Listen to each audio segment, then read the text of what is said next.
Okay, so we all think we know the story of Dr. Jekyll and Mr. Hyde, right? But what if I told you that tale of a man's dual nature was only half the story? Today we're going to dive into a really dark reimagining that puts the spotlight on the toxic, manipulative relationship at its very core. And right from the jump, this story completely flips the script. You see this quote? "I saw that there were two natures contending within my consciousness." Sounds familiar, right? Except it's not from Jekyll. It's from Esther, the daughter of the man he murdered. This one little change just immediately tells you we're in for a ride, where the lines between who's the victim and who's the villain get really, really blurry. So to really get how those lines get so incredibly blurred, we've got to set the scene. Let's explore the world they lived in, and this truly bizarre pairing at the heart of it all.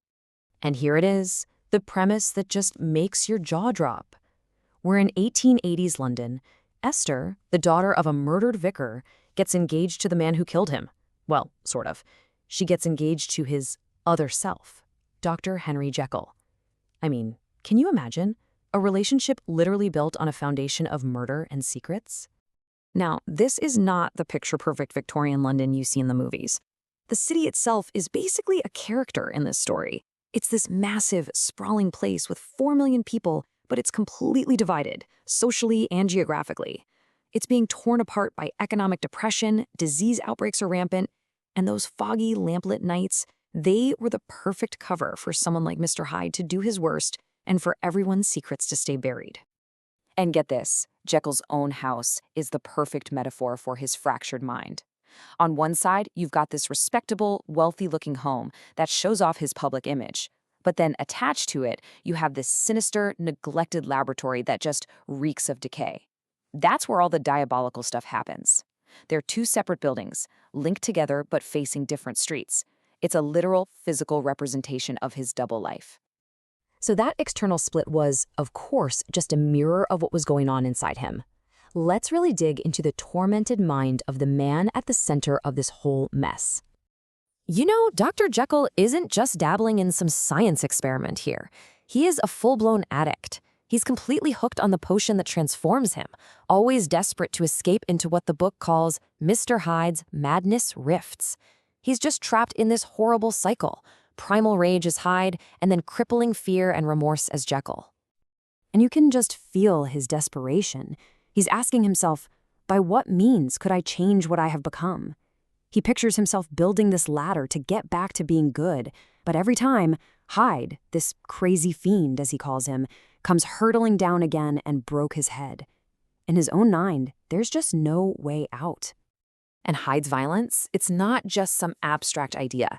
The story gives us this really brutal, specific detail about the murder of Esther's father.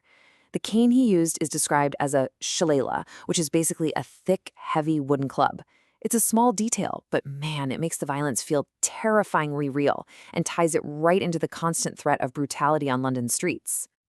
Okay, so we've got this tormented, violent guy. But how on earth does his fiancée, Esther, deal with this terrifying reality?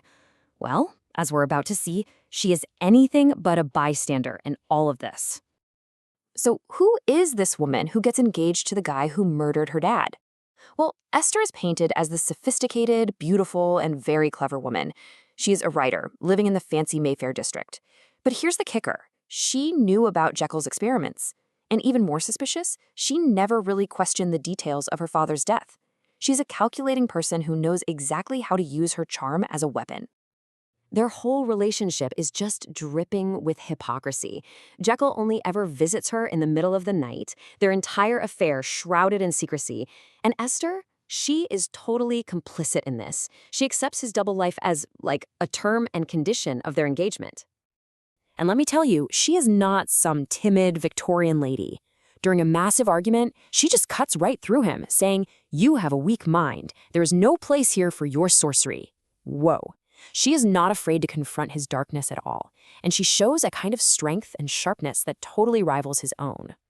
So, this simmering tension, this whole web of secrets and manipulation, you just know it can't last forever. And it doesn't. It absolutely explodes. And in this brutal confrontation, all the masks finally come off. The fight escalates, and Jekyll, he throws the first punch, metaphorically speaking.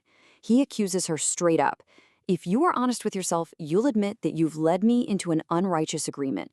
You appealed to my baser instincts after your father's death. Wow. He's basically saying she knew what she was doing all along, that she played on his guilt from the very beginning. And he doesn't stop there. He doubles down, trying to pin all the blame on her. He claims she hid who she really was, pretending to be this sincere woman just so she could trap him. So in his telling of the story, she's the master manipulator who used his good side to get what she wanted.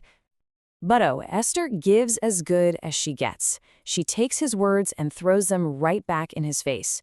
Your praise, she says, is well-deserved, but given harshly. Then she points out that he's the one who wooed her with a refreshing escape, feigned honor, and shared beliefs. She's pretty much saying, don't you dare call me a fake when you're the biggest one here. And that right there is the absolute core of their relationship.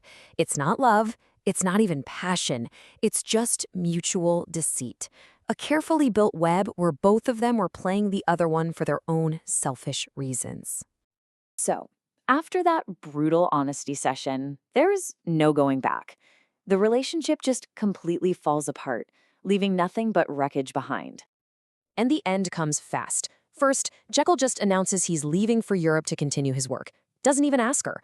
Feeling betrayed, Esther snaps and physically attacks him, actually choking him. Jekyll manages to get away, jumps on a ship, and leaves London for good, thinking to himself that women are God's most complicated creation. Esther, left all alone, has some final words filled with pure venom and regret.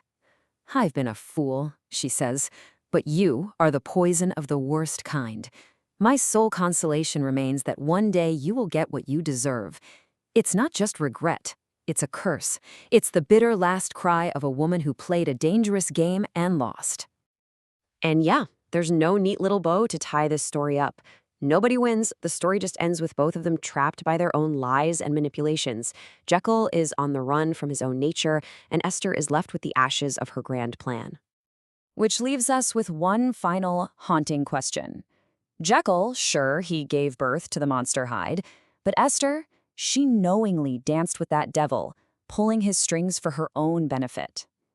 So in a story with two monsters, who was the real fiend?